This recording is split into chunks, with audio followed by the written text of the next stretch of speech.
Hello guys, இந்த வீடியோவில் பார்த்தீங்கன்னா ரியர் ஷாக் அப்சர் நமக்கு வந்து நல்லா இருக்கா இல்லை எப்படி அது நல்லா இருக்கா இல்லையான்றதை கண்டுபிடிக்கலாம். இந்த மாதிரி டியூயல் ஷாக் அப்சர் வந்தால் நல்லா இருக்கா இல்லை எப்படி அது நல்லா இருக்குன்றதை கண்டுபிடிக்கலாம். நாங்கள் இந்த வீடியோ ஃபஸ்ட்டு நம்ம வந்து உங்களுக்கு இன்னும் கொஞ்சம் க்ளோஸ்அப்பில் காட்டுறேன். ரைஸ் உள்ள ஒரு இந்த லிங்க்கு ஃபுல்லாகவே ஆயில் வந்து நமக்கு சர்க்குலேட் ஆகுது.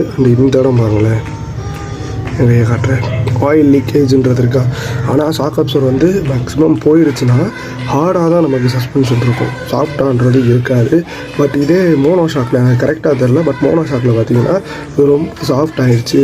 வண்டி இப்படி நம்ம மேலேருந்து டிக்கியில் அமுக்கணும்னாலே வண்டி அப்ஸ் அண்ட் டவுன்ஸ் ஆகிட்டே இருக்கும்.